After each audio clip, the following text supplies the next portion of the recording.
우리 국민의힘 정보위원들 최근 이제 이슈가 되고 있는 국정원의 불법 사찰 문제에 대해서 입장을 좀 밝히겠습니다. 먼저 조태영 의원께서 우리 함께 작성한 성명서를 읽으시도록 하겠습니다.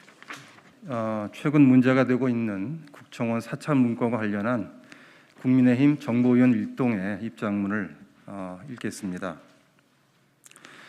국민의힘 정보위원 일동은 최근 국정원의 민간인 사찰 논란과 관련 이를 정치적으로 악용하려는 어떠한 시도에 대해서도 결코 좌시하지 않을 것임을 분명히 합니다. 민주당과 국정원이 선택적으로 정보 공개를 한다면 이는 분명한 정치 개입입니다.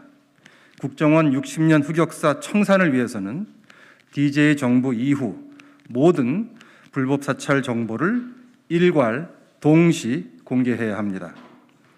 이번 사찰 논란은 서울 부산시장 보궐선거가 채 2달도 남지 않은 시점에서 국정원 고위 관계자를 통해서 시작됐습니다.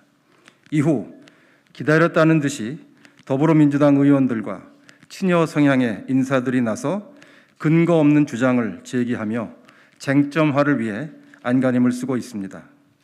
국정원은 당사자가 아니면 볼 수도 알 수도 없다고 했지만 여당 의원들은 하루가 멀다 하고 뉴스를 쏟아내고 있습니다. 수집 문건이 20만 건이다. 대상이 2만여 명으로 추정된다. 보고처가 어디다 하는 이야기가 흘러나오고 있습니다. 그러면서도 여당 정보위원들은 DJ 정부와 참여정부를 포함해서 국정원의 모든 불법 사찰 의혹을 규명하자는 국민의힘 의원들의 주장에 대해서는 못 들은 척 딴청을 부리고 있습니다. 국정원의 불법 사찰은 어제 오늘의 일이 아닙니다. DJ 정부 때는 불법 도감청 문제로 국정원장 2명이 징역형을 선고받았고 참여정부 때는 기자 통화 내역 사찰 논란이 일기도 했습니다. 두 정부 모두 국회 국정원 팀을 운영하며 지속적으로 정보를 수집한 것도 공지의 사실입니다. 국정원의 불법 사찰 문제를 바로 알고 바로 잡기 위해서는 DJ 정부 때부터 지금까지의 모든 의혹이 그 대상이 되어야 합니다. 언론 보도에 의하면 신현수 민정수석이 청와대 비공개 회의에서 국정원 사찰 문건 언급은 선거법 위반 소지가 있으니 청와대는 개입하면 안 된다고 했습니다. 또한 지난 16일 국정원 업무 보고 때 박지원 원장도 불법 사찰을 한 정권도 나쁘지만 이를 정치적으로 활용할 문재인 정부 국정원이 아니다라고 했습니다. 박지원 원장 스스로 이야기한 것처럼 만일에 민주당과 국정원이 그들이 원하는 정보만 공개한다면 스스로 정치 개입을 하고 있다고 자인하는 셈입니다. DJ 이후 모든 국정원의 불법 사찰 정보를 일괄 공개하는 것이 박 원장이 말한 국정원 흑역사 60년을 청산하는 첫 걸음입니다. 국민의힘 정보위원 일동은 국정원과 민주당이 60년 흑역사 청산을 위해서 모든 불법 사찰에 대한 정보를 일괄 공개하고 정치 개입을 그만둘 것을 다시 한번 강력히 촉구합니다.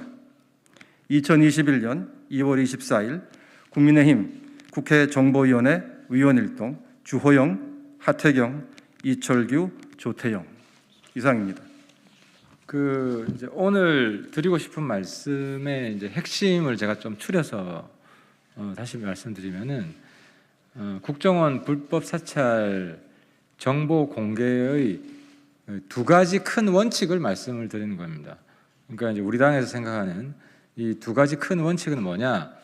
첫 번째 원칙은 오늘 조 의원님께서 말씀하신 것처럼 항목별 일괄 동시 공개가 돼야 된다. 항목별 일괄 동시 공개. 이건 뭐냐면 예를 들어서 그 도감청의 전모를 밝혀라. 이런 겁니다. 이제 이 불법 사찰 정보 공개 전부 다면 너무 많잖아요. 이걸 일괄 동시 공개는 불가능하거든요. 근데 항목별로는 가능하다는 거죠. 그래서 도감청 관련 사항에 대해서 그 DJ 때부터 지금까지 쭉 정보를 공개하는 건 충분히 가능하거든요. 근데 이걸 선택적으로 뭐 어느 정권에 대해서만 밝히는 뭐 이런 거는 안 된다는 거죠. 그래서 항목별 일괄 동시 공개 원칙이고, 두 번째는 악성 우선 공개. 그러니까 악성 불법 사찰 정보 우선 공개.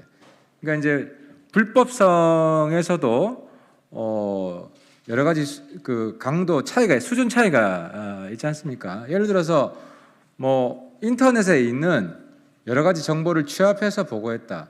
근데 그 정보도 국정원 업무 직무 범위에서 벗어난 정보일 경우에는 불법 정보입니다. 하지만 그런 불법 정보랑 도청하고 미행해서 정리한 정보는 그 강도에서 완전히 질적으로 차이가 나지 않습니까? 그래서 악성 우선 공개죠. 악성, 그러니까 그죠.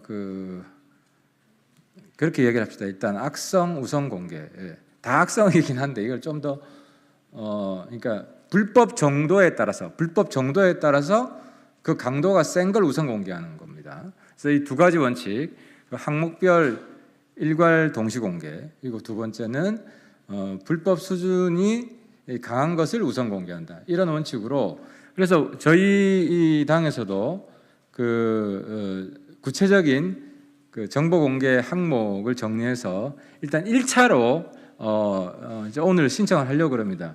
그래서 이 네 가지인데요. 그래서 아까 말씀드린 대로 그 두 가지 원칙을 적용을 해서 저희들이 정리를 했습니다. 그래서 불법 사찰 중에서 가장 악성인 것이 이 도감청이다. 그래서 DJ 정부 때부터 지금까지 이 여기에 대한 내용들을 정리해서 달라 하는 것과, 또 한 가지가 또 미행이죠, 미행.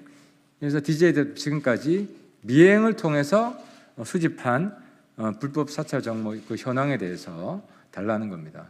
그래서 여기서 좀 구분할 거는 개인 정보는 그냥 개인이 신청하는 겁니다. 개인 정보는 그거는 뭐 개인이 신청해서 공개하든 말든 그분의 자유인 것이고요. 저희들은 뭐 예를 들어 이런 거죠. 그 도감청 대상자 수, 문건 수, 이걸 어떻게 활용했냐, 그리고 청와대 보고 건수, 뭐 이런 내용들입니다. 이런 건 이제 공개할 수 있는 내용이니까요. 이런 걸 이제 정리를 한 거고요. 그리고 마지막으로 이 정보 공개 이제 정권의 범위가 이제 문제가 되는데, 지금 민주당에서는 MB 이후 것만 공개하라는 거 아닙니까? 그러니까 이렇게 선택적 공개를 요구하는 것은 신종 정치 개입이다, 선거 앞두고. 그래서 저희들이 일괄 동시 공개를 말씀드리는 거고, 그 범위는 박정희 때부터 하면 너무 많으니까 일단 DJ 때부터 하자. 진보 정부일 때와 보수 정부일 때 이렇게 함께 DJ 때부터 지금까지 하자는 겁니다. 그래서 아까 조 의원님이 그 성명서에서 말씀하셨지만 박지원 원장 스스로 이런 얘기를 했어요. 국정원 업무 보고 때 인사말로 기자분들도 가지고 있을 겁니다. 불법 사찰을 한 정권도 나쁘지만 이를 정치적으로 활용하는 것도 나쁘다. 그러니까 박지원 원장이 지금 나쁜 원장님이 되시려고 하는 것 같아요. 지난번에도 말을 바꾸긴 했지만 DJ 노무현 정부 때는 사실상 뭐 불법 사찰이 없었다고 하다가 엊그제 회의인가요? 엊그제 회의 때는 불법 사찰한 내용이 있더라 또 인정까지 했는데 이렇게 말도 바꾸고, 그래서 박지원 원장님이 한국 국정원 역사에 나쁜 원장님으로 기록되지 않기를 간절히 소망을 합니다. 마치겠습니다.